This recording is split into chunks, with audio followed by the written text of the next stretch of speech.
Fala, nerd! E aí, belezinha? Então, voltando aí das férias, voltando do recesso, todo mundo tentando restabelecer a rotina de estudo, tá? E a gente tem mais uma aula online para fazer por conta de um feriado que foi decretado devido às Olimpíadas, e aí a gente começa essa semana com uma aulinha bem legal sobre a segunda parte da Guerra Fria, tá? Falando sobre Revolução Cubana, falando sobre Guerra do Vietnã e falando um pouco também sobre a sociedade norte-americana na década de 60 e sobre alguns movimentos, tá, de contracultura que se espalharam mundo afora nesse momento. Tá? Então uma aula bem legal, bem gostosa, divertida, a gente vai passar aqui um tempo rapidinho juntos para complementar aquela primeira aula de Guerra Fria que a gente já fez, falando sobre a montagem dos blocos do socialismo, do capitalismo, falando sobre a Revolução Chinesa, sobre a Guerra da Coreia. Então a gente agora continua nesse assunto, beleza? A gente ainda vai ter depois mais uma aula, tá, sobre a Guerra Fria, especificamente sobre os movimentos de descolonização que vão acontecer nesse período, e no último módulo, que é o módulo 30, a gente ainda fala do colapso da União Soviética, da queda do Muro de Berlim, do fim da União Soviética e do fim também, é lógico, dessa mesma Guerra Fria, beleza? Bom, o legal de hoje é o seguinte, galera, a gente vai falar de dois movimentos que são importantíssimos dentro de todo esse período, a Revolução Cubana na América e a Guerra do Vietnã na Ásia. Tá? São dois momentos onde a Guerra Fria ela deixa um pouco de lado esse termo e se torna uma guerra extremamente quente.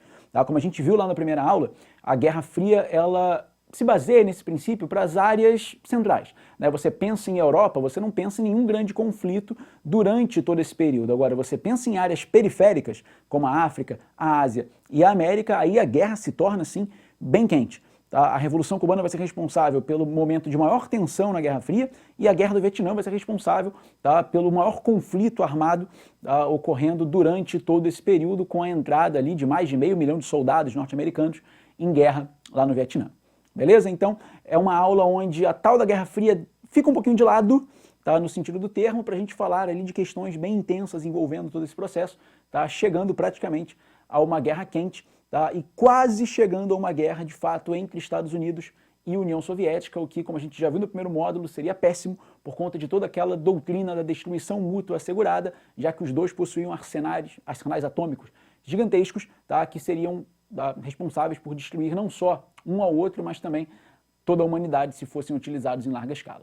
Beleza? Então a gente começa hoje falando sobre a Revolução Cubana de 59, tá legal? Na tua apostila, galera, a gente está começando com a Guerra do Vietnã, tá? Eu resolvi inverter um pouquinho a ordem aqui no teu vídeo e seguir uma ordem um pouco mais cronológica dentro dessa aula. Então vou falar primeiro da Revolução Cubana para depois falar da Guerra do Vietnã, beleza? Bom, a Revolução Cubana de 59, galera, é um movimento ame-o ou odeio, tá? Você acaba sentindo ali algum tipo de sentimento por esse tipo de revolução que mudou totalmente a história da América, tá? É impossível você ficar neutro à história do que os cubanos fizeram, uma vez que a ilha se encontra, inclusive até hoje, tá, em boa parte no centro dos noticiários latino-americanos.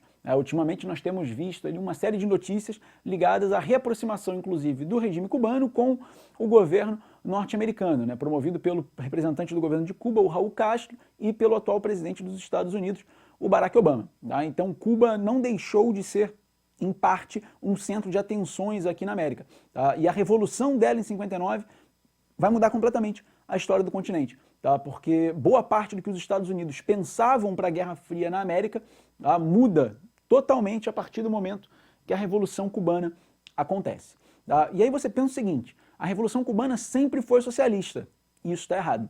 Tá? Muita gente acha que o Fidel, o Raul e o Che, quando promoveram a Revolução e derrubaram a ditadura do Fulgêncio Batista, eles já tinham essa ideologia socialista pensada para o movimento revolucionário. E isso não é uma verdade. Tá? O Fidel e o Raul eram dois jovens universitários, tá, de classe média, liberais e nacionalistas dentro de Cuba. Tá? Quem estava muito mais ligado a essa ideologia do socialismo, da esquerda, tá, de uma guinada mais radical para o lado da União Soviética, era o Ernesto Guevara, o Che, um médico argentino que eles conheceram em exílio no México. Tá legal? Então a Revolução ela não surgiu socialista. Como a gente vai ver aqui, ela vai surgir nacionalista. E para a gente entender essa revolução, a gente tem que voltar no tempo, cara. Não dá para virar e falar, olha só, na década de 50 Cuba era assim, em 59 o Fidel, o Raul e o Che fizeram uma revolução, tomaram o poder e isso aqui virou Cuba. Tá? Na verdade, a gente tem que voltar lá atrás, a gente tem que voltar no século XIX, beleza? No finalzinho desse século, lembrar daquela política imperialista norte-americana que vinha rolando sobre o nosso continente, que é a política desenvolvida pelo presidente Theodore Roosevelt, tá? Aquele do filme Uma Noite no Museu, beleza? Que aparece lá com o Robin Williams interpretando ele, de chapeuzinho, o óculos, o macaquinho ali no ombro, tá legal? Esse cara foi responsável por uma política conhecida como a política do Big Stick, tá legal? Ou política do grande cacete, do grande porrete, onde os norte-americanos se garantiam o direito de intervir militarmente em todo o continente americano, onde os seus interesses estivessem sendo contrariados, tá? E vão acabar intervindo em Cuba. Tá? Cuba, como território, no final do século XIX, ainda era um território colonial, pertencente à Espanha, e vinha tentando se libertar. E isso gera toda uma guerra conhecida como Guerra Hispano-Americana, que vai resultar na independência de Cuba apenas no ano de 1898. Tá? Então, uma independência muito tardia, quando a gente compara com a independência, por exemplo, do Brasil, que aconteceu em 1822. Tá? Ou quando a gente compara mesmo com o bojo das independências da América Espanhola, que aconteceram entre as décadas de 1810 e 1820. Tá legal? Então, Cuba está muito atrasada em relação a esse processo de independência. Ela vai ter que lutar contra a Espanha e vai contar nessa guerra com um apoio crucial dos Estados Unidos por conta dessa política do Big Stick, dessa política imperialista norte-americana desenvolvida pelo Theodore Roosevelt, tá, para os Estados Unidos ampliarem a sua influência sobre o continente. O que acontece aí?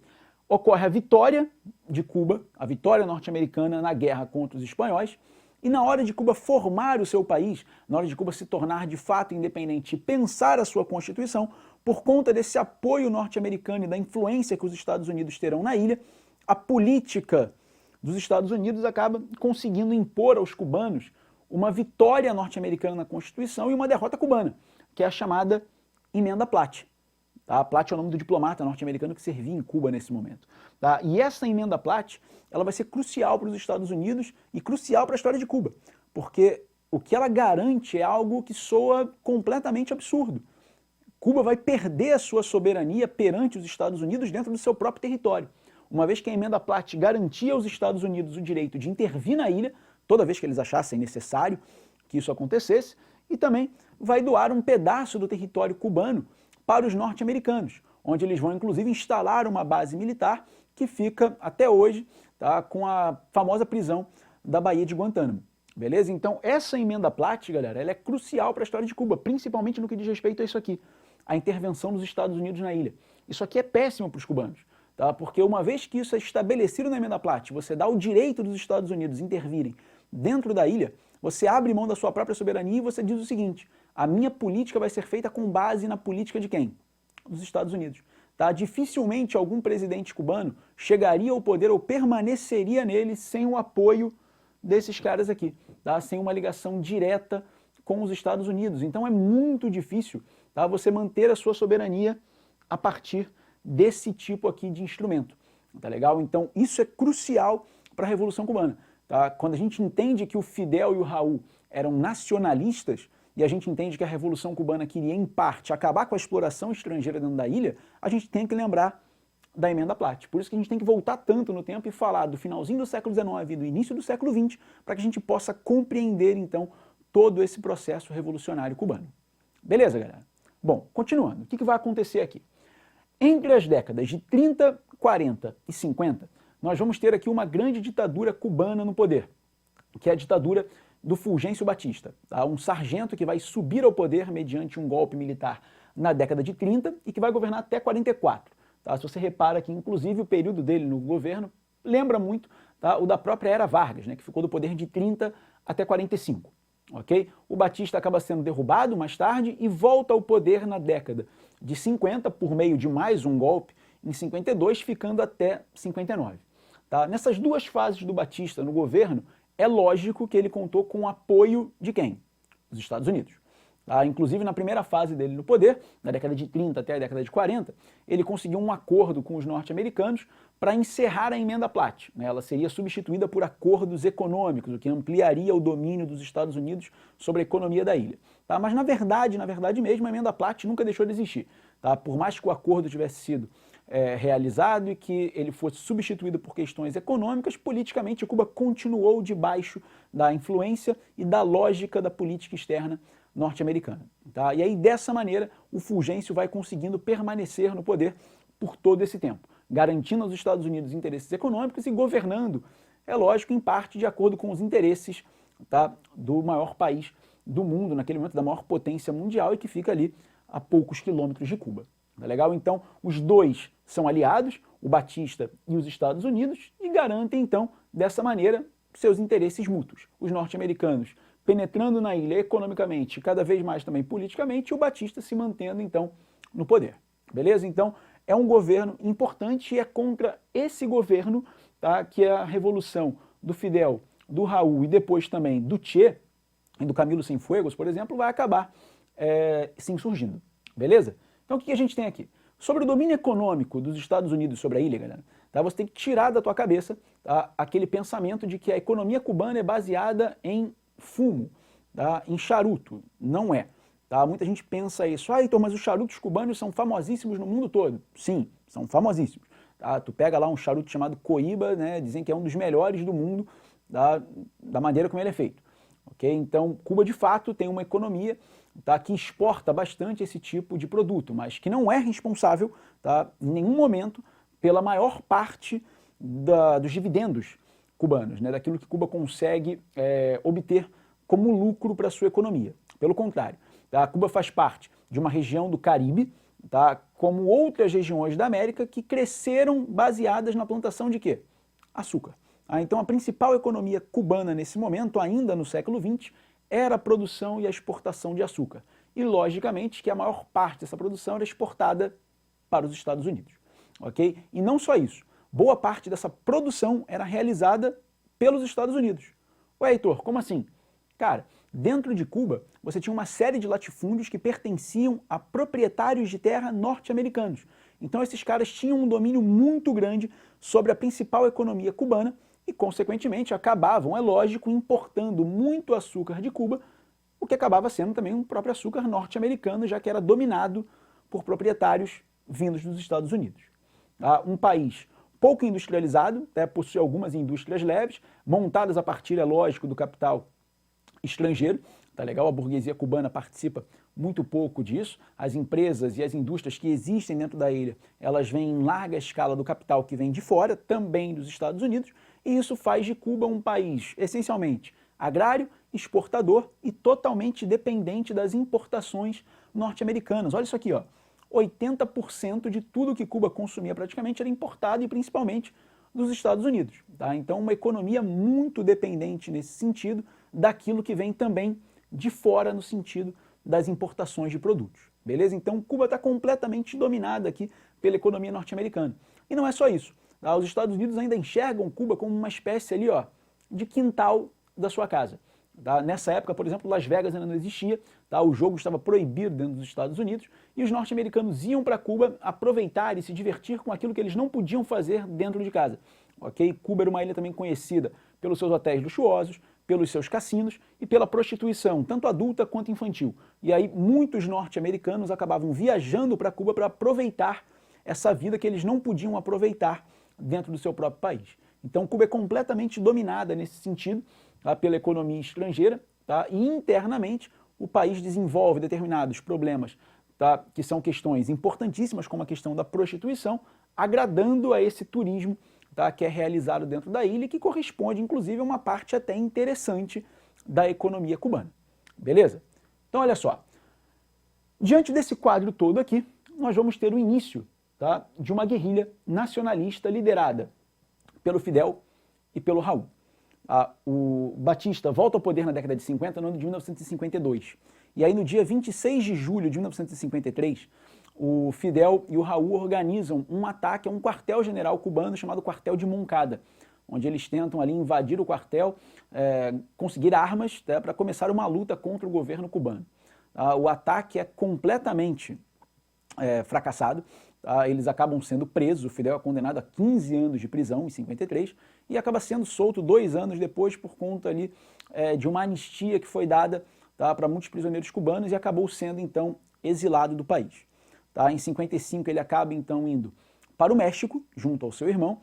Lá ele vai acabar formando um movimento guerrilheiro revolucionário chamado de Movimento Revolucionário de 26 de abril, que foi o dia que eles tentaram atacar o quartel Moncada, e é no México, formando esse grupo guerrilheiro, que eles vão conhecer o médico argentino revolucionário, tá, muito mais ligado à esquerda socialista do que qualquer um dos dois, que é o Ernesto Che Guevara. Tá legal? Vão formar esse grupo no México, vão planejar um retorno à ilha de Cuba e vão retornar no final da década de 50. Tá? Voltam em um navio chamado Granma, tá? Tentam desembarcar na ilha, o navio acaba ficando preso em um coral de Recife, o desembarque é um fracasso, né? Dos 80 guerrilheiros que o Fidel liderava para desembarcar em Cuba, apenas 12 sobrevivem, tá legal? É mais um fracasso, assim como um ataque ao quartel Moncada, e eles acabam então fugindo num número muito pequeno, tá, para o interior de Cuba, para uma regiãozinha chamada Sierra Maestra. Ao invés de começar o seu movimento nas cidades, o Fidel e os seus poucos guerrilheiros vão se instalar no campo, tentando conseguir apoio dos camponeses para sua causa revolucionária. Tá? Vão difundir os ideais da sua revolução, os ideais nacionalistas, os ideais reformistas, vão falar de reforma agrária, vão falar de investimentos em educação e vão aos poucos com isso ganhando apoio da população camponesa de Cuba. Tá? E à medida que o movimento vai crescendo, o Fidel vai conseguindo então avançar do campo em direção aos grandes centros urbanos, onde o movimento revolucionário já começava também a ser difundido por algumas instituições, como por exemplo os sindicatos operários, e aí o MR-26 conseguia já até apoio também da população, das camadas populares dos centros urbanos. Tá? Então uma revolução que vai acontecer aos moldes, por exemplo, da Revolução Chinesa. Ela não vai começar nos centros urbanos para tomar o poder, pelo contrário, ela começa no campo e parte dali para as cidades. Ela começa em Sierra Maestra, tá, no campo, até chegar em Havana em 59, tá, liderada ali pelo Che e pelo Camilo Cienfuegos, para depois de libertar a cidade e promover a queda do governo Batista, esperar a chegada do Fidel e dar início a um novo governo agora pautado nesses ideais revolucionários aqui. É legal? Então a revolução foi ganhando corpo a partir do campo, a partir da divulgação das ideias revolucionárias desses líderes, tá, que foram então ganhando apoio popular, conseguindo ampliar o seu movimento guerrilheiro e lutando de pouco a pouco com as tropas do governo Batista e encurralando esse governo na própria capital cubana de Havana, fazendo com que o Batista fosse então obrigado a fugir da ilha. Aí, Tori, e os Estados Unidos em relação a isso tudo? Cara, os Estados Unidos, já se sentindo incomodados com o governo Batista e vendo que esse governo já não tinha mais tanto apoio popular ou apelo popular, resolvem abandonar o ditador à sua própria sorte, achando que, após a chegada dos revolucionários ao poder, seria possível negociar com eles e manter as antigas políticas norte-americanas no poder, no governo. Tá? O que vai acabar se demonstrando uma dificuldade, tá? E uma impossibilidade também. O que vai fazer com que os norte-americanos tomem uma determinada postura em relação a Cuba e que Cuba tome uma postura mais agressiva e radical também em relação aos Estados Unidos. Beleza? Então o que acontece? Batista cai, os norte-americanos não apoiam, tá, o antigo governo, acham que vai ser possível negociar com o novo governo e se estabelece então, tá, uma nova liderança agora revolucionária sobre a ilha. Tá? Num primeiro momento, galera, o que vai se formar é um governo, tá, com uma grande coligação, tá, uma grande coalizão de forças de todos os partidos que eram oposição à antiga ditadura do Batista. Inclusive partidos liberais estão presentes nisso aqui. Tá legal? É lógico, tá, que o grupo revolucionário do MR-26 tem ali uma voz, tá, maior dentro desse governo, mas ele está tentando formar uma coalizão, tá, com todos os partidos de oposição, demonstrando que isso aqui está muito longe de ser qualquer tipo de ditadura, tá, ou governo radical ligado a um regime, por exemplo, tá, de partido único. Isso só viria bem mais tarde. Então, no primeiro momento, um governo de coalizão de partidos, uma coligação de partidos, principalmente os de esquerda, que eram contra o governo Batista, e a partir desse momento esse governo vai começar a tomar as suas primeiras medidas baseadas nos ideais revolucionários do Fidel, do Raul e do Che. Tá? Então, que primeiras medidas foram essas? Primeiro, a formação de um tribunal revolucionário, tá legal? Onde o Che Guevara seria o líder dos julgamentos e das execuções que aconteceriam em relação àqueles que apoiavam e participaram das perseguições, tá, da ditadura Fulgêncio Batista, em relação àqueles que apoiaram o governo e participaram das atrocidades cometidas, tá, pelo antigo ditador. Esses fuzilamentos chegaram, inclusive, a ser denunciados na ONU. O Che Guevara, inclusive, dentro da sessão da ONU, chegou a afirmar que eles de fato aconteciam e que não eram fuzilamentos sumários, né? Eram fuzilamentos seguidos, tá? Na verdade antecedidos, de um julgamento prévio, tá? E que eram em larga escala apoiados pela população cubana. Beleza?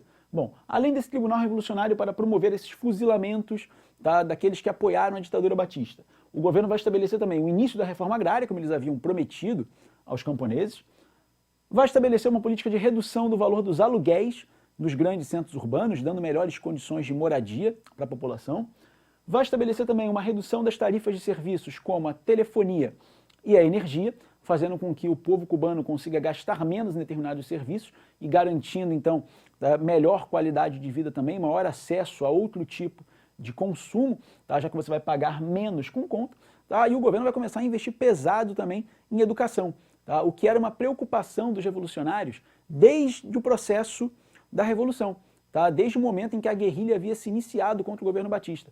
Tá? Enquanto o movimento guerrilheiro se organizava, o Fidel, o Raul, o Che, tá? E outros revolucionários que eram formados, tá? O Fidel e o Raul, por exemplo, em Direito e o Che em Medicina, eles davam aulas para os próprios guerrilheiros do MR-26, tá? Que entravam no movimento e que não tinham conhecimentos básicos escolares, muitas vezes eram analfabetos. Então a educação sempre foi uma preocupação muito grande dos revolucionários, dos guerrilheiros. E isso vai ser levado também para o governo, sendo estabelecido aqui como parte dessas primeiras medidas. É natural que ao tomar essas primeiras medidas, como principalmente a reforma agrária, o governo cubano acabe atraindo a ira das elites e dos Estados Unidos, tá? Que vão começar a ver problemas nesse novo governo, uma vez que muitos latifundiários norte-americanos vão acabar perdendo as suas terras. Tá? Inclusive uma lei seria criada depois proibindo donos de terras estrangeiros dentro de Cuba, garantindo a terra para o povo cubano. Então isso gera uma oposição muito grande do governo norte-americano, que vai se ampliar a partir do momento em que o governo revolucionário do Fidel assina um acordo comercial, um acordo econômico com a União Soviética. Tá? Não tem ainda aqui um quê de virada à esquerda, de guinada à esquerda, mas o governo cubano está buscando alternativas econômicas. Tá? E por isso vai assinar com a União Soviética um acordo comercial. Isso gera, é lógico, né, uma postura mais agressiva dos Estados Unidos contra a ilha. Um ataque norte-americano é feito no porto de Havana, né, alguns cubanos, né, vão acabar sendo assassinados dentro desse ataque, dezenas deles, inclusive, tá? E o governo norte-americano vai começar a pressionar o governo cubano economicamente. Vai começar cortando as importações de açúcar da ilha, beleza? Já que os norte-americanos eram o principal comprador desse açúcar, e ao tentar embargar essa economia cubana, reduzindo a compra do açúcar, o governo norte-americano esperava enfraquecer o regime do Fidel, enfraquecer o governo revolucionário e fazer com que esse governo voltasse atrás em determinadas medidas. A partir desse momento, Cuba tem ali, em parte, a oposição da maior potência econômica do mundo, tá? E de uma das duas maiores potências militares do planeta. Tá? Cuba, uma pequena ilha, os Estados Unidos, uma nação desse tamanho, uma superpotência brigando com a União Soviética dentro da Guerra Fria. Tá? Essa é uma briga que Cuba não pode comprar sozinha. E a partir desse momento, o governo Fidel vai começar a se encaminhar para onde? Para a esquerda. Vai começar a guinar para a esquerda, estabelecendo ali a virada da revolução para o regime socialista. Beleza, galera? Alguma dúvida até aqui? Então faz o seguinte, se tiver dúvida, tu volta um pouquinho no vídeo, reassiste aquele pedaço da tua dúvida, tá legal? E para um pouquinho agora, dá um pause aí no teu vídeo, copia o teu quadro, tá legal? E quando eu voltar, o quadro novo já vai estar aqui para a gente continuar essa matéria. Beleza, galera? Então, até daqui a pouco.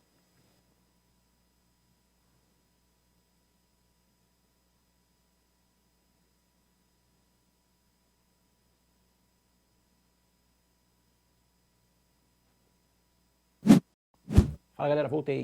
Então, olha só, continuar aqui a nossa explicação sobre a Revolução Cubana. Nós paramos falando sobre o início da pressão econômica dos Estados Unidos sobre a ilha de Cuba, abordando ali a ideia de que os americanos começaram, então, a diminuir, a reduzir a compra do açúcar cubano como forma de pressionar a economia de Cuba, como forma de pressionar a Revolução, depois de um acordo assinado, tá, entre o Fidel e a União Soviética em relação a questões econômico-comerciais. Tá legal? Um ataque norte-americano também foi feito sobre o porto de Havana, matando ali dezenas de cubanos, e isso vai fazer então com que a revolução tome uma postura diferente em relação aos Estados Unidos, diferente em relação à União Soviética. Tá? Você tem que lembrar o seguinte, a Revolução Cubana ela acontece em um período muito crítico da história mundial, que é a Guerra Fria.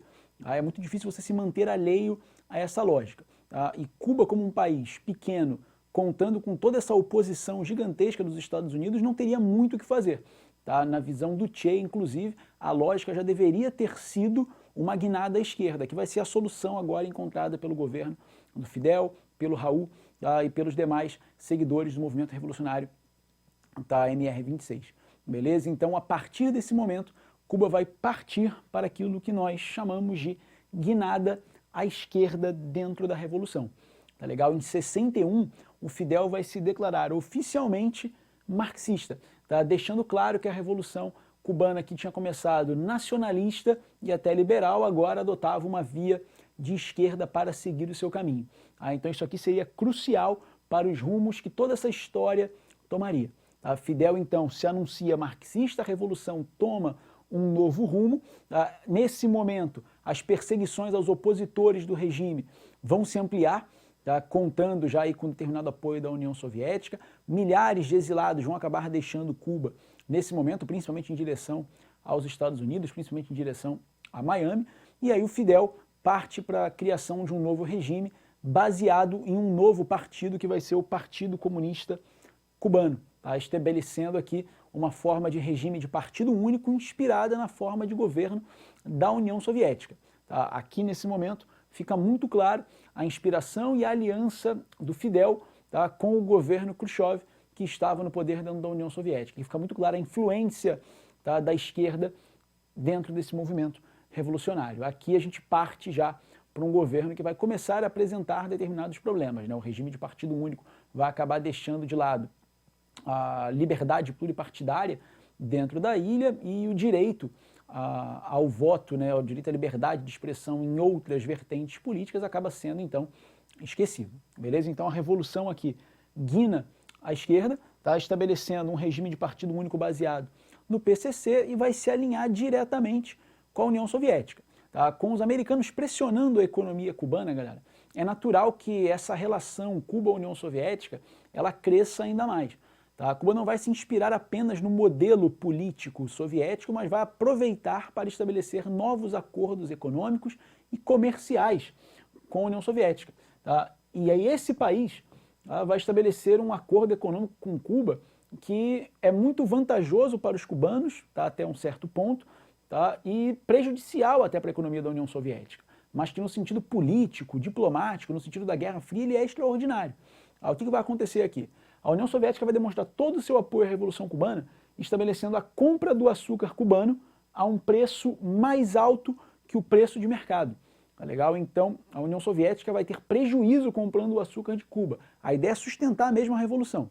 Tá? E eles vão vender também petróleo e outras questões energéticas, além de demais produtos industrializados, para os cubanos a um preço mais baixo do que aquele que era praticado no mercado mundial. Tá? Então, a União Soviética vai ter prejuízo econômico com Cuba. Ela compra mais caro e vende mais barato, mas isso é muito vantajoso.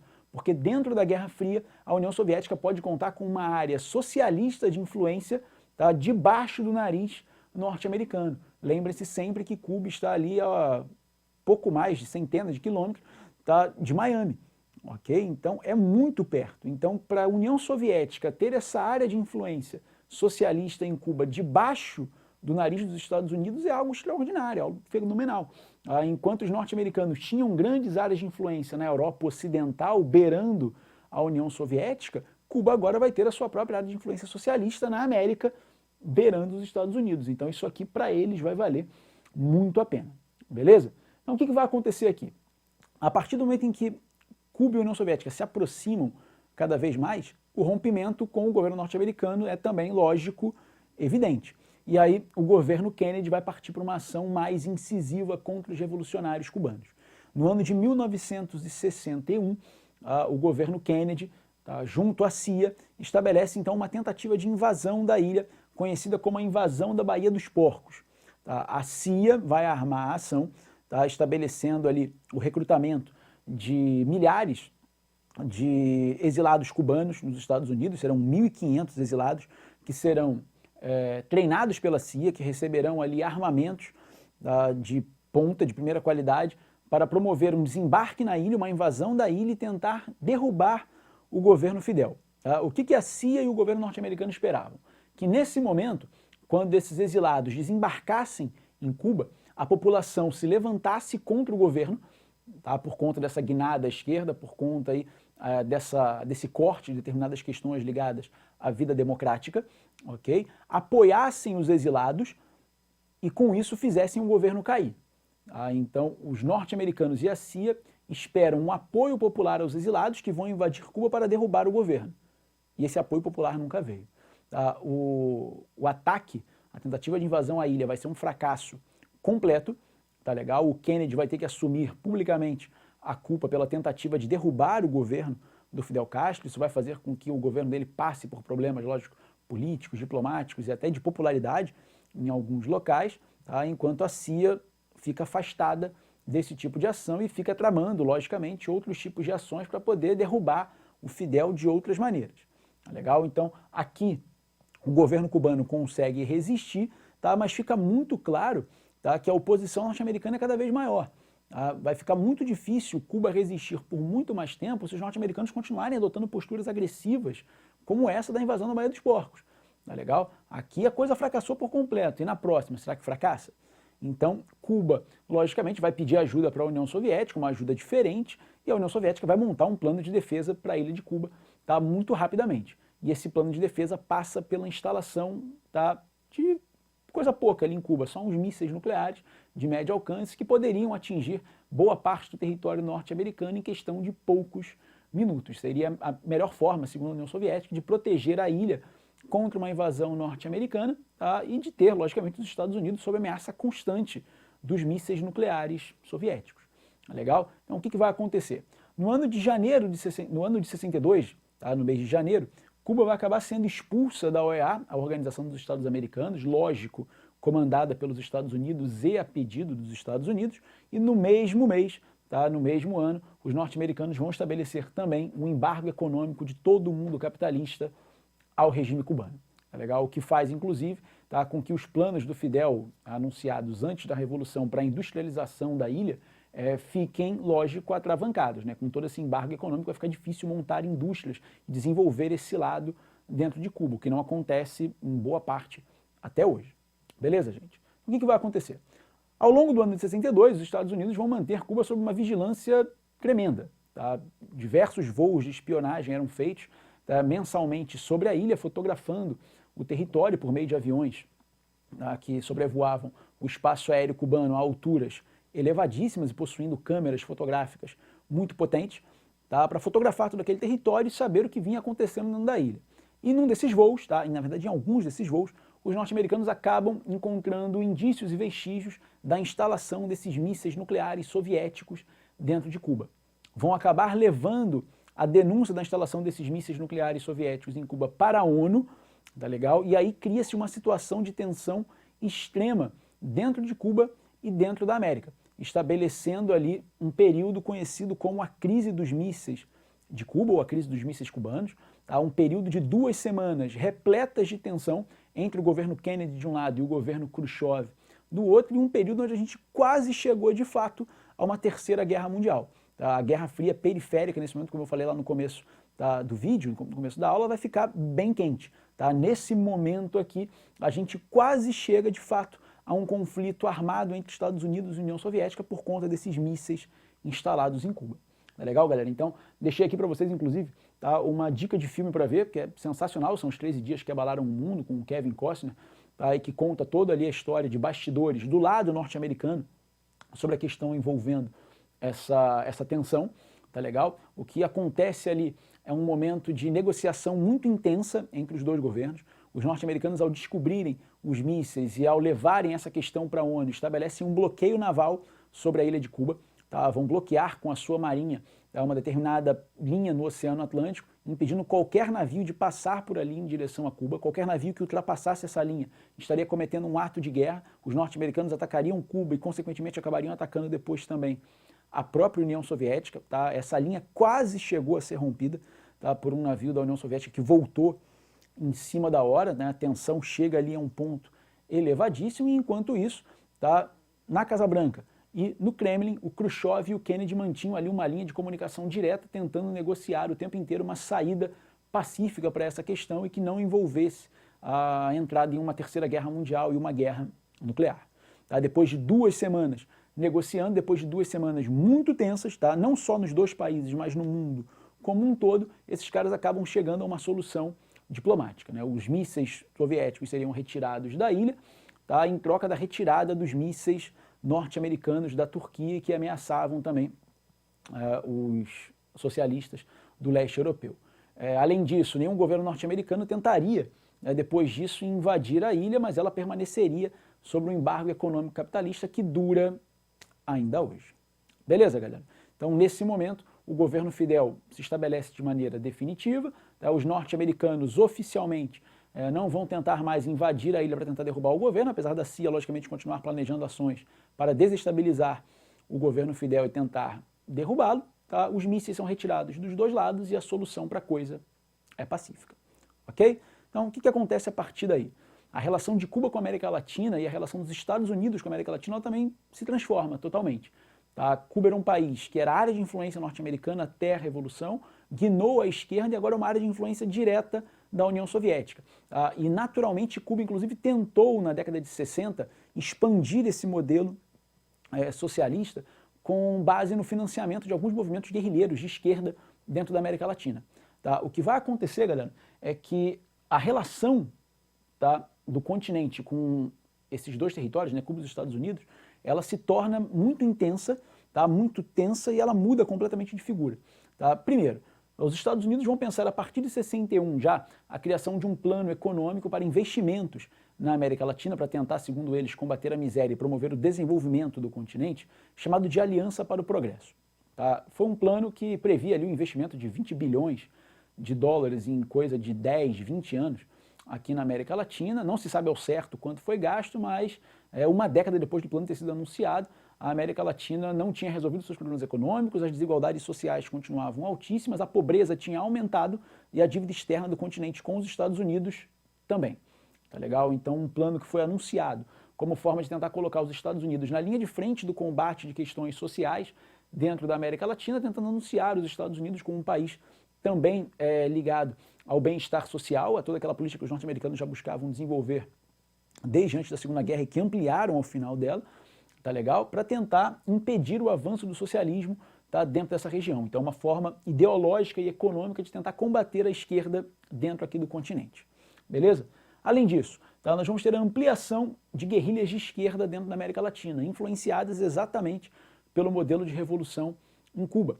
Tá legal? Muitos serão os movimentos, inclusive, por exemplo, aqui no Brasil, durante a ditadura militar, nós tivemos um chamado MR8, tá legal? Que era inspirado na Revolução Cubana e que homenageava no seu nome o Che Guevara, tá? O movimento revolucionário 8 de outubro, que foi a data da morte do Che, ok? E que foram financiados muitas vezes, como eu falei, pelo regime cubano, tá? Que mandava armamentos, guerrilheiros treinados para oferecerem treinamento para esses grupos de esquerda da América Latina. Então, uma tentativa de Cuba de ampliar, de expandir a sua própria revolução e que vai, tá, se reduzir após a morte do Che já no final da década de 60, e fazendo com que Cuba, então, mantivesse uma postura um pouco mais isolada em relação ao resto do continente. Mas é fato, tá, que há aqui uma influência muito grande desse tipo de movimento revolucionário sobre grupos armados da América Latina e que serão enfrentados violentamente pelos Estados Unidos, tá, e pelos países locais. Tá, para tentar evitar que esses grupos cheguem ao poder ou desestabilizem a política local e a influência norte-americana, é criado um negócio chamado de doutrina Mann. Claramente, galera, uma política de luta contra movimentos de esquerda dentro da América Latina e que vai apoiar a instalação de uma série de regimes ditatoriais dentro do nosso continente. Tá? Ditaduras de quê? Ditaduras alinhadas aos Estados Unidos, ditaduras capitalistas e não de esquerda, ditaduras de direita. Okay? Então, há ali uma postura muito clara dos Estados Unidos em apoiar regimes não democráticos, por mais que o seu país se coloque como a terra da liberdade e da democracia, contanto que esses regimes ditatoriais sejam o quê? Capitalistas. Tá legal? Então, a partir da Revolução Cubana, a postura norte-americana para a América ela muda por completo. A criação de planos econômicos de desenvolvimento, como a Aliança para o Progresso, e a criação de uma doutrina de apoio ao combate à esquerda e à instalação de regimes ditatoriais que levaram a ditaduras por praticamente todo o nosso continente. Beleza, galera? Então faz o seguinte, copia aqui o teu quadro, tá legal? Como sempre, e daqui a pouco a gente volta para continuar falando sobre a Guerra do Vietnã. Beleza? Um abraço, até já!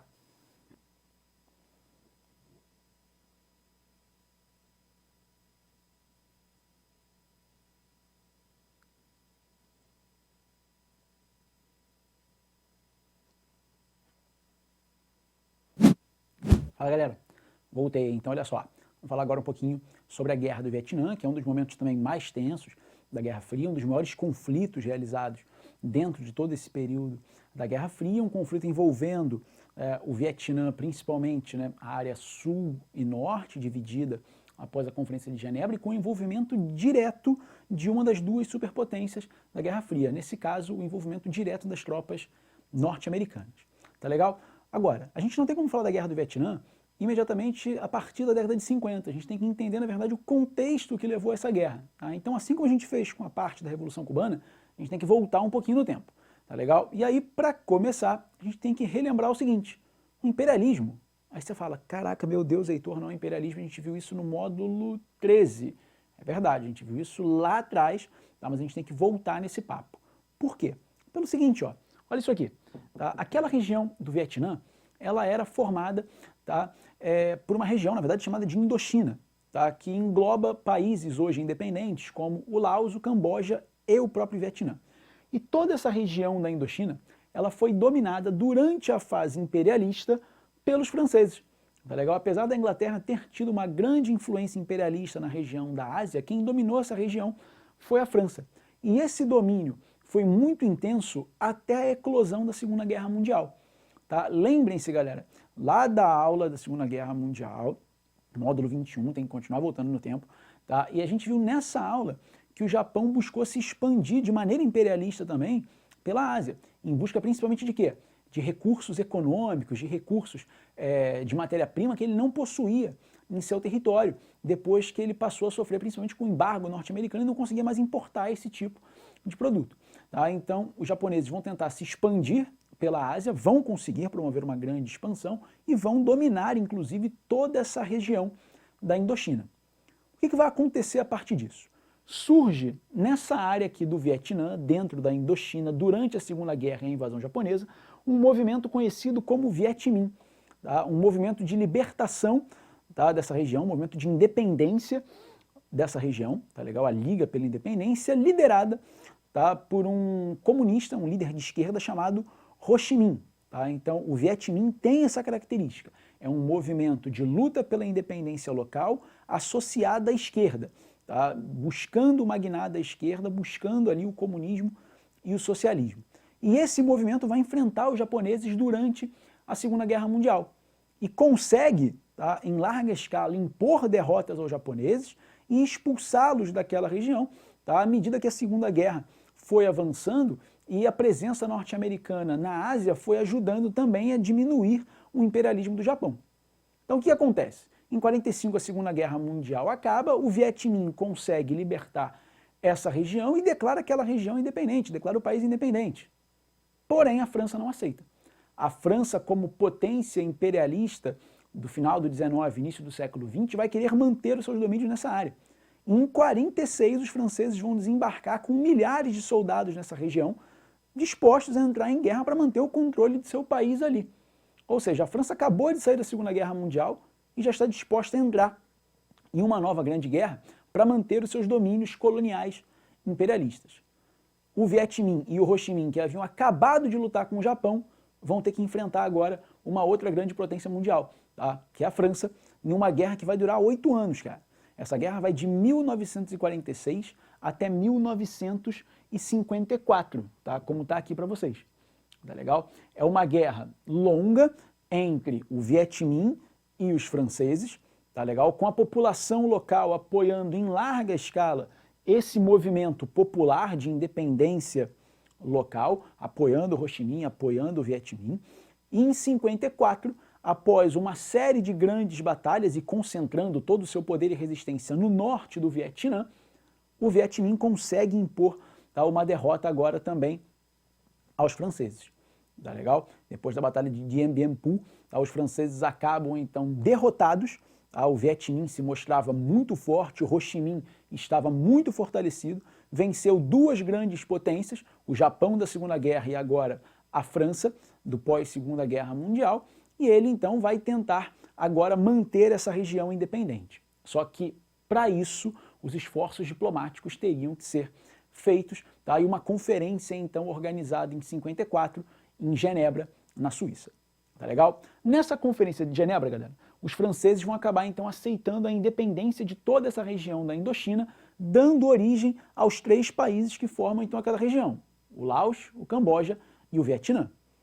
Beleza? Só que o território do Vietnã ficaria independente, porém dividido.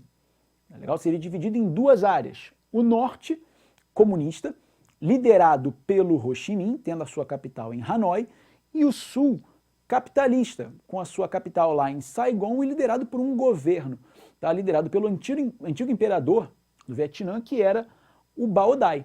Tá legal? Então, um regime comunista no norte e um regime capitalista imperial no sul. Tá? E nessa conferência foi marcado também um plebiscito, tá legal? Na verdade, ele não foi marcado, mas ele foi estabelecido, tá, para que se votasse sobre a unificação ou não do país, a reunificação ou não do país, alguns anos à frente. Tá legal? Fica estabelecido essa solução para o Vietnã. Vamos dividir o país agora, comunismo, capitalismo, e vamos votar mais tarde para saber se o país se reunifica e, se reunificado for, qual bandeira política ele vai adotar, a comunista ou a capitalista. Ok? Então, o que vai acontecer aí? É natural que o governo capitalista do Sul ele receba, lógico, um grande apoio dos norte-americanos nesse momento. Tá? Porém, a população do Vietnã, em larga escala, queria o quê? Um país unificado debaixo da bandeira vermelha do comunismo, liderada pelo Ho Chi Minh. E isso fica muito claro. Tá? Para os Estados Unidos, a realização do plebiscito seria ali apenas, tá, a confirmação daquilo que a população já queria. Os norte-americanos não queriam que isso acontecesse. Eles sabem que se o plebiscito rolar, o comunismo vai vencer e o país vai ser unificado debaixo dessa bandeira vermelha.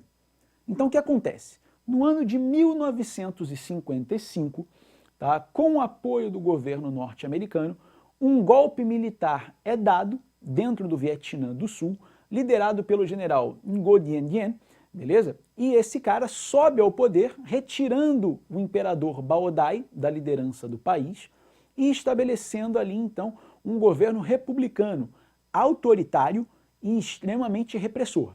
Tá? Ah, Heitor, repressor contra quem? Lógico, contra a população de tendência o quê?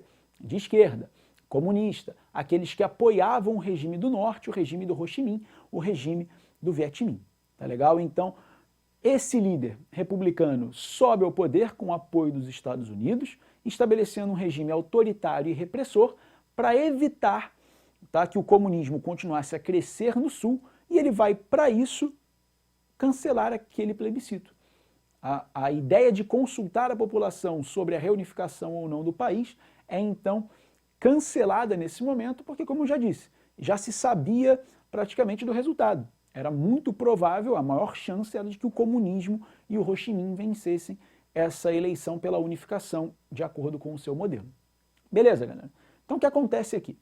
Quando o Ngo Dien toma o poder e estabelece esse governo autoritário e repressor e cancela as eleições, em alguns anos surge um movimento de oposição no sul do Vietnã contra esse governo. Tá? No ano de 1959, surge um movimento chamado de FLN, a Frente de Libertação Nacional, tá? Que vai ser chamada muitas vezes, tá, pelo governo do Sul e pelos Estados Unidos de movimento Vietcong, tá? De comunista vietnamita do Sul. Tá? É importante saber que os próprios guerrilheiros da FLN nunca se chamaram dessa maneira, nunca se referiram ao seu próprio movimento dessa maneira. Tá legal? Isso aqui é um termo criado pelo governo do Sul e pelos Estados Unidos para definir a FLN. E esse movimento criado em 59, ele vai tentar combater esse governo autoritário, repressor do Ngo Dien, tá legal? Apoiando a unificação do país junto ao Ho Chi Minh, que vai, logicamente, aproveitar a oportunidade e oferecer apoio do Vietnã do Norte a esse movimento guerrilheiro do Sul. Tá legal? E aí a guerra do Vietnã está começando aqui. Tá? Então, essa guerra ela vai surgir, galera, não do Norte atacando o Sul para reunificar o país. Ela surge de um movimento guerrilheiro sulista próprio que vai tentar tirar essa ditadura republicana, autoritária, repressora, liderada pelo Ngo Dinh do poder, tá? Que vai tentar acabar com essa influência norte-americana no sul do Vietnã e unificar o país, então, ao norte, no regime comunista do Ho Chi Minh. É aí que começa a Guerra do Vietnã. Tá legal? A princípio, galera, tá? O governo norte-americano vai apoiar o governo do sul do Vietnã de maneira mais tímida. É um apoio direto, é lógico, mas é um apoio mais discreto, mais tímido. Tá? Os norte-americanos enviam 15 mil assessores militares para o Vietnã como forma de ajudar nessa guerra. Tá legal? Isso até meados da década de 1960. Tá? Durante o governo Kennedy, essa intervenção norte-americana no local ainda é muito tímida, até por conta das próprias tensões que o governo norte-americano vinha vivendo dentro da própria América por conta da Revolução Cubana de 59, tá? E de questões envolvendo ali a invasão da Baía dos Porcos em 61 e a crise dos mísseis de Cuba em 62. Então o governo norte-americano ainda não foca totalmente o Vietnã. Tá? O que acontece é que o Kennedy é assassinado pouco depois da questão da crise dos mísseis e quem assume o poder é o presidente, então, Lyndon Johnson. Tá? E o Lyndon Johnson vai ser muito influenciado por uma série de militares norte-americanos que são conhecidos como falcões. Tá? Eles têm esse nome aqui, tá? Como forma de fazer ali uma certa brincadeira, uma oposição, tá? Com os pombos, né? Seriam lá o símbolo da paz, enquanto que esses falcões seriam ali o símbolo dos militares que buscam essa postura mais agressiva, essa postura de ataque em relação ao inimigo. E esses falcões defendiam um negócio, galera, chamado de teoria do efeito dominó. Tá? Para esses caras, o que aconteceria é o seguinte: se você deixar um país da Ásia, tá, um novo país da Ásia, se tornar comunista, muitos outros serão influenciados por isso e vão também, um a um, se tornando comunistas, caindo na direção do comunismo. Então a teoria do efeito dominó, você faz com que um caia para o comunismo, os outros vão cair também. Então esses caras defendem uma intervenção maior dos Estados Unidos nessa região, acabam influenciando bastante o presidente Lyndon Johnson, que em 64 acaba ordenando o bombardeio direto de forças norte-americanas sobre o Vietnã, tá, sobre a FLN, sobre o Vietnã do Norte, e começa a mandar, então, militares numa escala cada vez maior para o país. Tá? Até 1968, tá, 500 mil de combatentes norte-americanos estaria no território do Vietnã para lutar uma guerra completamente nova. Tá legal, galera? O que acontece aqui é o seguinte: os norte-americanos, eles são muito superiores no sentido militar, no sentido bélico, no sentido da sua organização. Tá? Eles têm uma força militar já histórica, muito bem preparada, extremamente potente no sentido ali dos seus armamentos, que vai enfrentar um movimento menor, que é o movimento da FLN, e que vai receber apoio, tá, das forças do norte lideradas pelo Ho Chi Minh. Mas ainda assim as forças norte-americanas são, tá, imensamente superiores, em termos numéricos, em termos de modernidade, tá, e em termos de todos os equipamentos que eles podem utilizar nesse conflito. O problema, galera, é que essa é uma guerra diferente. Essa é uma guerra de guerrilha. É uma guerra que o exército norte-americano nunca travou. Tá? É uma guerra num território fechado, tá legal? Em matas fechadas, muito densas, onde o calor, tá, é enorme, tá legal? Chega ali a 40 graus fácil, né? O que pra gente é comum, para o soldado norte-americano, não é. Tá? Então ele não sabe lutar na selva, ele não sabe lutar em campo fechado, ele não sabe lutar debaixo desse calor tropical. Tá? Não é a praia dele, o exército norte-americano não está acostumado com isso. Tá? Um exército voltado no século XX para as duas grandes guerras, né, em campos abertos, né, com um clima muito mais ameno da Europa do que esse clima tropical ali dessa região da Ásia. E aí é um exército que vai ter problemas.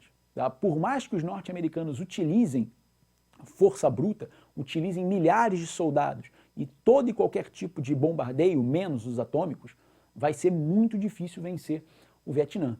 Tá? Os vietnamitas, né, tanto os da FLN quanto aqueles que defendem o governo comunista do norte, né, as tropas do Ho Chi Minh, eles têm uma vantagem. Eles conhecem o território, isso é fundamental. eles estão acostumados às condições locais, tá? Eles conseguem se deslocar facilmente de uma fronteira para outra, utilizando túneis subterrâneos que os norte-americanos nem imaginam que existam. Tá? Então eles têm uma vantagem no território, tá? Que vai ser utilizada a seu favor e que vai começar a impor ali muitos problemas para os soldados norte-americanos, em sua maioria jovens, tá? Recém-saídos ali do colégio e que vão para a guerra defender o país. Tá legal? Então não é uma guerra natural para os norte-americanos, no sentido ali do espaço em que ela vai ser travada, tá legal? E é uma guerra muito difícil, tá? Por isso, para esse exército de ser lutado. É uma guerra que eles têm tudo para vencer militarmente, no sentido da tecnologia, do tamanho, no sentido das armas, mas é uma guerra, tá? Que eles não vão conseguir vencer por conta de todas as dificuldades encontradas nesse local, ok? Internamente, nos Estados Unidos, a guerra vai gerar muitos problemas. Tá? Essa vai ser a primeira guerra televisionada, tá, do mundo. Tá? Não é uma guerra ao vivo. Tá? A guerra ao vivo só na década de 90 com a guerra do Golfo. Tá? Mas é uma guerra televisionada. Tá? Existem repórteres cobrindo a guerra, como existiam também nas guerras anteriores, só que dessa vez você faz matérias que acabam sendo exibidas na televisão. Tá? E isso vai ser um peso para a sociedade norte-americana, porque a guerra mostra ali todo o seu horror a partir agora de um eletrodoméstico novo, um eletroeletrônico novo, um aparelho que está chegando às residências norte-americanas nesse momento, né, que pelo American Way of Life não era um bem difícil de ser adquirido, então muita gente vai ter contato com o conflito e vai conhecer finalmente os horrores da guerra. Tá? Uma guerra que vai matar 58 mil soldados americanos, que vai deixar outros milhares feridos, outros tantos milhares desaparecidos.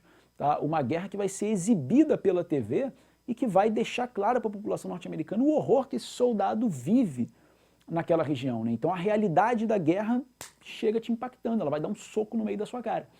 Okay? Então isso vai ser um problema, porque a opinião pública vai começar a se mobilizar por conta do grande número de mortes e por conta do grande orçamento que é aprovado para a guerra do Vietnã. Né? Os norte-americanos chegam a investir 250 bilhões nessa guerra. É muito dinheiro, ainda mais para aquela época. Okay? Então, você tem um problema, o governo gasta muito, isso gera o quê? Isso gera uma cobrança maior de impostos, por exemplo. Então, isso vai gerar problemas para a população, tá? Que não vai concordar com a intervenção na guerra, que não vai concordar com o grande esforço militar que está sendo feito, que não vai concordar com o esforço econômico, com o grande número de mortes, e que vai começar a se mobilizar. O movimento hippie, o movimento negro, o movimento feminista, os movimentos de contracultura, tá? Eles vão ganhar força aqui em suas questões próprias e vão se posicionar também contra a guerra do Vietnã, principalmente o movimento hippie pregando lá o paz e amor. Tá? Esse movimento vai atingir, inclusive, um auge no ano de 69, quando se realiza o famoso festival de Woodstock, no interior de Nova York, se manifestando abertamente contra a guerra do Vietnã. Tá? O faça amor, não faça guerra vai fazer muito sentido para esses caras aqui, que vão, então, estabelecer ali uma postura de combate a essa política do governo norte-americano de manter os esforços militares dentro do Vietnã, tá? Uma vez que esses esforços, inclusive, não vinham dando resultado. Beleza? Então, o que vai acontecer? Já no governo do Richard Nixon, né, que vai ficar marcado lá depois, no seu final, pelo famoso caso do escândalo Watergate, tá? O movimento da opinião pública norte-americana é tão forte contra o governo que ele se sente pressionado, tá, ao ponto de assinar a retirada das tropas norte-americanas do Vietnã. Em 73, por conta de todos esses grandes gastos, né, da dificuldade do país em manter toda essa invasão, 73 também é um ano que vai estourar o primeiro grande choque do petróleo, então fica difícil você manter um orçamento militar tão grande para essa região assim, e o governo acaba se sentindo, então, pressionado pela população ao ponto de retirar as suas tropas. Então é assinado o Tratado de Paris, as tropas norte-americanas vão aos poucos se retirando daquela região, deixando o governo do sul do Vietnã, que já não era mais liderado pelo Ngo Dinh, que já havia sido deposto e assassinado pelos seus próprios militares, tá, sozinho. É um governo que vai ter que se virar, tá, para defender o seu governo dos guerrilheiros da FLN e dos ataques também do norte do Vietnã, liderados lá pelas tropas do Ho Chi Minh. Tá legal, galera? O que vai acontecer aqui? Vem comigo, produção. Seguinte, galera. As tropas norte-americanas vão se retirar, então, em 73, correto? Em pouco tempo, o que acontece é o esperado. As tropas da FLN e as tropas do Vietnã do Norte vão conseguir, no ano de 75, invadir a capital do sul do Vietnã. Então nós temos aqui, ó, em 75, a invasão da FLN e das tropas do Vietnã do Norte sobre a cidade de Saigon, que era a capital, ok, do Vietnã do Sul. Então, nesse momento, galera, o Vietnã do Norte e a FLN conseguem libertar o Vietnã do Sul desse domínio capitalista, desse domínio estrangeiro, né? Muitos assessores militares norte-americanos ainda estavam na região e vão ter que deixar essa área às pressas, tá? Correndo ali, tá? Dessa invasão dessas tropas comunistas. E aí, no ano seguinte, tá? O país vai se unificar totalmente, tá? Formando ali uma República Socialista do Vietnã, liderada pelo Ho Chi Minh. Tá legal? Então, nós temos aqui, em 76, a formação da República Socialista do Vietnã, liderada pelo antigo governo do Norte, liderada pelo Ho Chi Minh. Beleza, galera? O que vai acontecer aí? O Vietnã continua socialista até hoje, tá? Ele não abandonou esse lado político dele, não. O que acontece é o seguinte, esse país vai ter problemas, tá, com alguns países vizinhos. Tá? Durante a Guerra do Vietnã, por exemplo, os norte-americanos, em 72, chegaram a atacar países como Laos e o Camboja para colocar inimigos do Vietnã do Norte no poder que pudessem ajudar na guerra contra o Ho Chi Minh e contra a FLN. Isso acabou gerando determinados problemas, né? No país vizinho do Camboja, por exemplo, uma organização de esquerda muito violenta chamada de Khmer Vermelho vai acabar subindo ao poder. O Vietnã vai ter muitos problemas, inclusive com esse governo, e vai promover uma guerra depois ali, tá, com esse país. É um país que vai ter dificuldades também de trato com a China comunista, que é um país vizinho, tá, e que vai se manter muito ligado à União Soviética.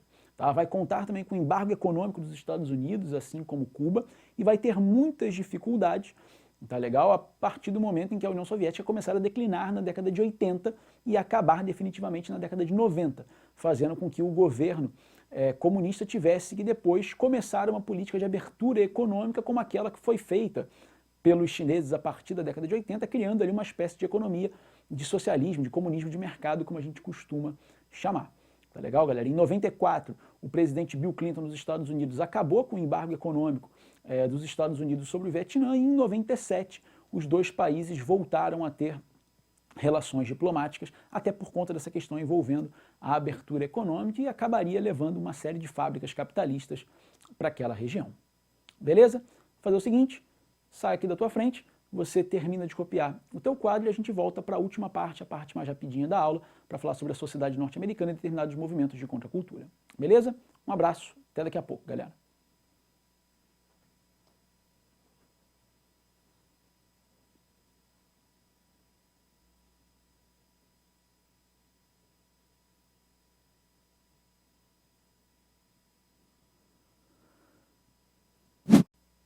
Fala, galera! Então, última parte da aula agora, para a gente finalizar essa segunda aula sobre a Guerra Fria, e a gente vai abordar um pouquinho a sociedade norte-americana nos anos 1960, tá, que influenciou bastante, inclusive, uma série de movimentos que aconteceram mundo afora e que nós vamos abordar também em outras oportunidades. Tá legal? Então, olha só, o que a gente tem que pensar é o seguinte, os norte-americanos saem da Segunda Guerra Mundial, mais uma vez, tá, como uma superpotência. Tá? Só que agora dividindo, tá, o espaço com a União Soviética, levando toda aquela questão, tá, que desenvolve a Guerra Fria. Agora, internamente, essa sociedade ela tem muitos problemas. Tá? Não é porque os norte-americanos são uma superpotência, tá, que todos os problemas do país eles acabaram. Tá? Pelo contrário.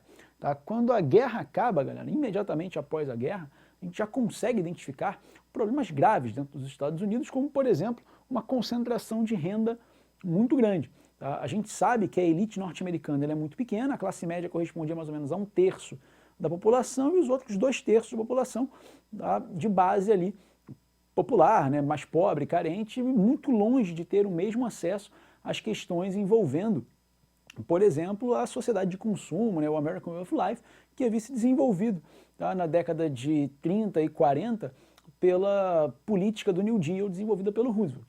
Tá? Então, existe uma parcela da sociedade norte-americana, tá, com sérios problemas a enfrentar porque ela não consegue se inserir direito dentro dessa mesma sociedade, tá? Porque ela está meio que marginalizada, porque ela ganha muito mal, porque ela não tem acesso aos mesmos direitos que outras parcelas da sociedade possuem. Então existem uma série de problemas e dificuldades que devem ser resolvidos. E no imediato pós-guerra, né, no finalzinho da década de 40, os movimentos populares são muito intensos nos Estados Unidos por conta disso. Assim que a guerra acaba, você tem ali milhares de greves estourando nos Estados Unidos, envolvendo principalmente essa questão da concentração de renda e os baixos salários. Os trabalhadores norte-americanos, que foram influenciados muito pelo Roosevelt a se organizarem, a pressionarem os patrões, tá, para aceitarem as medidas do New Deal, vão continuar organizados e vão continuar pressionando por melhorias. Tá? Só no ano de 46 você tem ali mais de 5 mil greves espalhadas pelo país, o que é bastante coisa, tá? Ainda mais se você pensa a tradição norte-americana em relação ao movimento operário. Tá legal? Então, é um momento aqui de muita mobilização popular, de muitas greves e que assusta, logicamente, o governo. Tá? É um período ali democrático forte em relação a isso, o governo se assusta, as elites também, e aí, na década de 40, é criada uma lei chamada de Lei Taft-Hartley, que acaba limitando a questão das greves nos Estados Unidos, a organização sindical, o direito de realizar determinados movimentos, e isso faz com que o movimento operário tenha que repensar toda a sua atuação e toda a sua forma ali de agir perante determinadas questões. E aí vai surgir um novo tipo de sindicalismo, conhecido como sindicalismo de resultado, tá? Que vai focar outra questão, tá? Um sindicalismo que vai buscar conseguir benefícios para o trabalhador, ao mesmo tempo em que se afasta de questões filosóficas, conceituais maiores, de críticas em relação ao capitalismo, tá? E de exaltação de uma esquerda socialista. Então esse movimento operário se afasta um pouco desse discurso ideológico, conceitual, e foca buscar melhorias de vida para o trabalhador norte-americano, melhorias de salário, tá? Que vão acabar, inclusive, sendo alcançadas muitas vezes, né? Salários maiores, redução da jornada de trabalho para 40 horas semanais, às vezes até 35. Então você tem aqui uma série de questões que vão ser alcançadas pelos trabalhadores a partir dessa nova movimentação, desse novo tipo de movimento operário que vai surgir, tá, depois da criação da lei Taft-Hartley. Agora, esses direitos, eles não seriam estendidos para todos. Tá? Os trabalhadores norte-americanos, brancos, homens, esses caras teriam acesso a boa parte desses direitos. Agora, pensa o imigrante, tá? O ilegal, pensa o negro, né? Pensa lá o mexicano, o porto-riquenho, tá? Pensa as mulheres. Tá? Essas pessoas vão ter acesso aos mesmos direitos que o trabalhador branco, o homem norte-americano, cristão vai ter? Não, então você tem ali ainda uma série de problemas a serem resolvidos nessa sociedade. Tá? Os negros, por exemplo, sofriam horrores com isso, tá? Assim como as mulheres. Tá? Eram setores enormes da sociedade norte-americana que participavam decisivamente da questão da organização econômica dessa sociedade, mas eram sempre discriminados na hora de conseguir trabalho, na hora de receber os seus salários. Tá? Eles não têm o mesmo direito, tá, que outra parcela dominante da sociedade possui. E aí é natural que ao longo da década de 50 e na década de 60 se desenvolvam a partir disso movimentos que vão buscar questionar, movimentos que vão buscar modificar a estrutura da sociedade norte-americana nesses sentidos. Tá? E esses movimentos serão chamados, tá, de maneira geral, de movimentos de contracultura. Tá? Movimentos de contracultura por quê? Porque são movimentos contra a cultura dominante existente até então, contra a cultura opressora do machismo, contra a cultura racial, preconceituosa do branco em relação ao negro, tá? Contra o conservadorismo dessa sociedade, contra o fato dessa sociedade ser extremamente pautada numa questão voltada apenas para a realização da vida pelo consumo. Então uma série de movimentos vão se desenvolver na década de 50 e 60 visando esses aspectos, tá? Tendo logicamente objetivos próprios, objetivos particulares de cada movimento, mas também dialogando, interagindo entre si e ajudando um ao outro, tá? Para que esses movimentos pudessem ganhar força, ganhar expressão, tá? E ganhar, é lógico, toda ali uma gama dentro da sociedade que pudesse pressionar o governo norte-americano por mudanças mais intensas de fato dentro dessa sociedade. É legal? E um dos primeiros grandes movimentos a se organizar foi o próprio movimento negro. tá, que teve lideranças ali conhecidíssimas do século XX, tá, só para falar aqui de alguns nomes como Martin Luther King, a Rosa Parks, o Malcolm X, o movimento dos Panteras Negras, tá, movimentos que foram importantíssimos para mobilizar a população negra norte-americana em busca de quê? Em busca de direitos civis. Tá legal, galera? Muita gente acha que os negros norte-americanos vão lutar por igualdade social. A questão não é essa. Tá? A igualdade social é uma luta constante dentro de qualquer sociedade. Tá legal? A luta aqui, na verdade, é por direitos civis. Eles querem o mesmo tratamento, eles querem os mesmos direitos, eles querem ter o acesso à mesma estrutura que os brancos norte-americanos possuem. Ah, Heitor, era tipo o apartheid na África do Sul? Não chega a esse nível. O apartheid sul-africano ele foi mais intenso, ele foi maior, ele partiu do próprio governo sul-africano. Nos Estados Unidos, a política de segregação racial, que afetava toda essa população negra, ela existia, mas ela era mais forte, principalmente nos estados sulistas dos Estados Unidos, aqueles que tinham aquele histórico, né, aquela tradição histórica do escravismo, tá, até o século XIX, beleza? Aqueles estados que não aceitaram a abolição da escravidão em 63, né, em 1863, no meio da Guerra de Secessão, pelo Lincoln. Tá, e que criaram instituições, por exemplo, como a Ku Klux Klan, tá, para perseguir os negros norte-americanos, tá, promovendo barbáries, tá, pelos estados onde passava. Então você tem aqui uma busca por direito civil. Tá? Os negros eles querem o mesmo tratamento, tá, civil, os mesmos direitos que os brancos têm. Eles querem ter acesso à mesma estrutura de saúde, à mesma estrutura de educação, eles querem ter acesso ao mesmo direito de voto, eles querem acesso, tá, aos mesmos empregos, ao mesmo salário, tá, quando costumavam ficar, tá, de fora disso tudo, né, eram colocados sempre abaixo nessas questões. Tá. Escolas para brancos não são frequentadas por negros, essas escolas para brancos recebem investimentos muito maiores e têm uma estrutura muito melhor para atender a população branca do que a escola para a população negra. Tá. O acesso no transporte público é diferente. Tá? Então, o direito de voto em alguns estados era restrito, então tudo isso precisa ser revisto. E aí essas grandes lideranças vão ajudar nesse quesito. Né? O Martin Luther King com um discurso voltado mais para o pacifismo, né? Um movimento ligado ali ao movimento cristão presbiteriano dos Estados Unidos.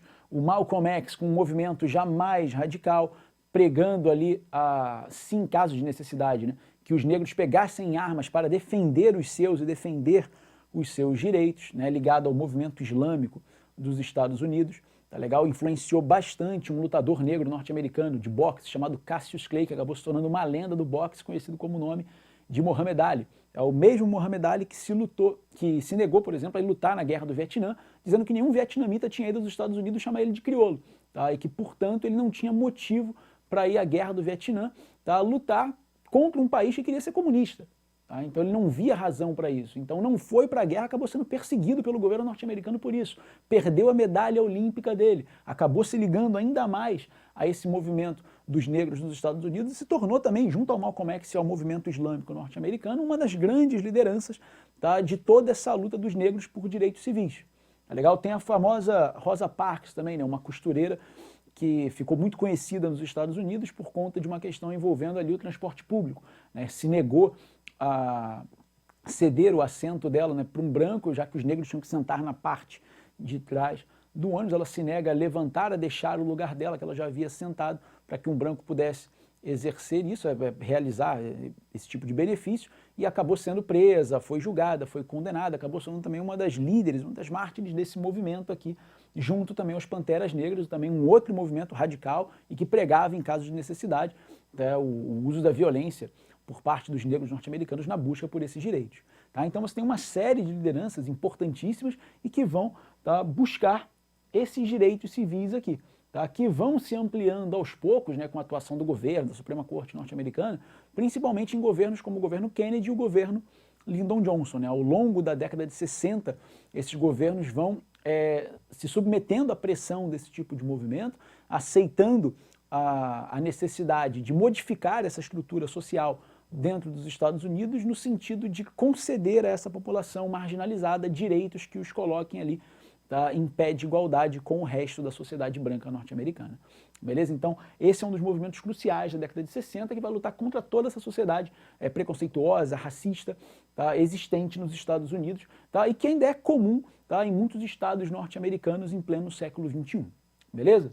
Bom, outro movimento crucial, galera, vai ser o movimento hippie, tá, um dos movimentos aí mais importantes, tá, da contracultura do século XX, um movimento que influenciou uma série de outros movimentos e que surgiu questionando toda a questão da sociedade de consumo industrial norte-americana, e não só a norte-americana, né, mas a sociedade capitalista como um todo, né, se questionava muito, né, a vida voltada apenas para a aquisição de bens materiais, longe de outras questões, né, uma vida vazia, que se levaria a partir do momento que você persegue apenas esse tipo de objetivo material, né, comprar um carro, comprar uma casa, comprar uma televisão, comprar um videocassete, por aí vai. Tá? Os hippies vão buscar se afastar disso tudo, vão buscar se afastar dessa sociedade conservadora, machista, preconceituosa, e vão buscar lutar por um tipo de sociedade diferente dessa conservadora e dessa sociedade de consumo aqui. Tá? Milhares de jovens vão abandonar as suas casas, vão deixar suas famílias para trás, vão começar a viver em comunidades, tá? E a pregar um novo estilo de vida, né? Um estilo de vida diferente, com menos coisas, sobrevivendo com o mínimo necessário, tá? Mais ligados às questões naturais e pregando como lema a ideia do faça amor, não faça guerra, né? Um movimento ali ligado às experimentações também dessa população jovem, a ideia do uso das drogas como forma de expandir ali a mentalidade, como forma de expandir o pensamento, né? De buscar um novo tipo de interação com o meio, com as pessoas, né? Então um movimento que pregava muito essa questão envolvendo o uso de entorpecentes, o sexo livre, o amor livre, tá? Então por isso lemas como faça amor, não faça a guerra. Tá legal? Então um movimento importantíssimo que vai se posicionar muito contra a guerra do Vietnã, um movimento que vai organizar manifestações gigantescas como o Festival de Woodstock em 69, que vai estar na linha de frente da Marcha pela Paz em 71, junto a todos esses outros movimentos aqui que estão no quadro. Então um movimento importantíssimo, mas que não conseguiu nem ficar alheio ao próprio sistema capitalista, à própria lógica capitalista. Muitas vezes, para sobreviver, essa população hippie acabava produzindo materiais por conta própria, né? Roupas por conta própria, bijuterias, tá? Que acabavam sendo vendidas em determinados espaços como forma de conseguir ali um mínimo para sustentar esse tipo de comunidade e de vida. E aí isso acabou influenciando toda uma geração de jovens e o mundo da alta costura acabou vendo na moda hippie uma oportunidade de fazer dinheiro, né? Então o próprio sistema que era criticado, tá, pelo movimento hippie acabou englobando parte dessas ideias, levando a cultura hippie para o mundo da alta costura, da alta moda e comercializando, capitalizando em cima disso. Beleza? Bom, além do movimento negro e do movimento hippie, galera, a gente tem também um movimento feminista importantíssimo na década de 60. Tá? Esse movimento é crucial, galera, ele é muito importante. Por quê? Porque na década de 60, nos Estados Unidos, a sociedade ainda é extremamente machista, misógina, conservadora, tá? E a mulher tinha um espaço muito reduzido nessa sociedade. A mulher norte-americana ela já vinha participando mais da sociedade em momentos importantes da história do século XX, como a Primeira Guerra Mundial e a Segunda, mas depois desses momentos os homens voltavam a dominar e as mulheres permaneciam ali como uma parcela submissa dessa sociedade, sem os mesmos direitos, tá? Às vezes realizando o mesmo trabalho de um homem, mas ganhando menos, tá? E nem assim, tá, abandonando esse estilo de vida. Para a mulher se colocar no mercado de trabalho, ter uma fonte de renda dela própria, é uma realização pessoal, tá? E algo muito importante até para marcar um pouco da independência dela em relação à figura masculina. E aí esse movimento, tá, de mulheres que buscam esse tipo de espaço na sociedade depois da Segunda Guerra Mundial, ele vai se ampliando na década de 60 e ganha, tá, um corpo gigantesco, né, influenciado ali por pensadores como a Simone de Beauvoir, a Betty Friedan.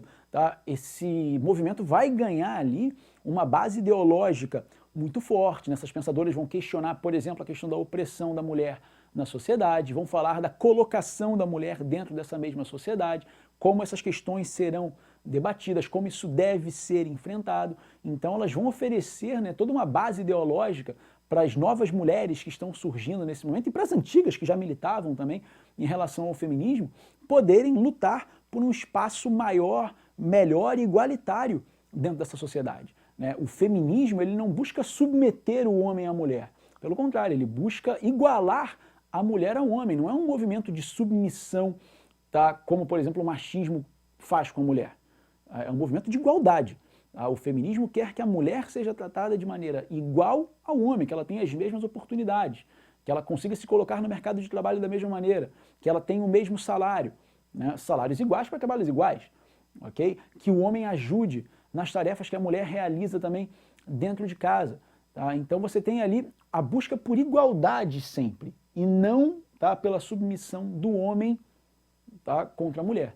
Tá? Então um movimento importantíssimo que vai buscar questionar toda essa sociedade conservadora, tá, na própria visão dela sobre a mulher como apenas um objeto, né, sexualizado, um objeto de reprodução, tá, alguém que deveria servir apenas para ter filhos e cuidar da família. Então tudo isso vai ser muito debatido pelo movimento feminista. E diversas mudanças vão acontecer por conta disso. As mulheres vão buscar um comportamento sexual novo, elas não querem apenas a questão da reprodução, se busca também a questão, tá, do prazer. A pílula anticoncepcional, por exemplo, vai ajudar horrores nisso.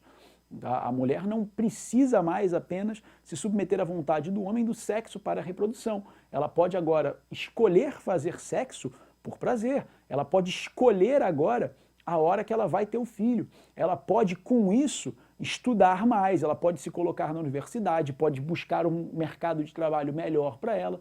Então tudo isso vai ser crucial. Tá? Então a mulher vai mudar, tá, a forma de se entender. A mulher vai buscar, não impor, né, mas a mulher vai buscar expor para a sociedade essa nova forma, tá? E o movimento feminista vai tentar, com isso, igualar, tá, homens e mulheres. Então, um movimento importantíssimo e que vai, tá, ainda, né, em pleno século XXI, ter desdobramentos cruciais. Por exemplo, hoje no Brasil a gente passa por uma discussão muito grande em relação a isso, tá? Mas é uma discussão que já vem do século XX, do começo do século XX, por exemplo, com o movimento sufragete, tá, na busca por direito de voto das mulheres, e que foi crescendo ao longo do século passado, ganhou um corpo enorme aqui na sociedade norte-americana da década de 60, influenciou movimentos também em outros países e que chega no Brasil, tá, um pouco mais tarde, que promove o desenvolvimento, tá, hoje, principalmente já no século XXI, tá, de grupos, tá, muito mais mobilizados, tá, e voltados para a defesa dessas causas do que nós costumávamos ver há algumas décadas na sociedade brasileira. É um processo crucial pelo qual a gente deve passar aqui também dentro do nosso país para que a gente possa resolver determinadas questões há muito paradas dentro da nossa sociedade. A gente precisa resolver para ontem questões como, por exemplo, não só a cultura do machismo, mas também a cultura do estupro. Tá? Então tudo isso deve ser debatido e o movimento feminista traz tudo isso, tá, para a realidade. Isso muda completamente, né, o papel do homem. Né? Uma mulher mais empoderada, já a partir da década de 60 e 70, começa a gerar para o homem, tá, uma certa ali oposição. Né? O homem se sente contrariado com isso. Ele não fica muitas vezes satisfeito com o que está acontecendo, e o número de divórcios nos Estados Unidos e em outras sociedades com isso vai explodir.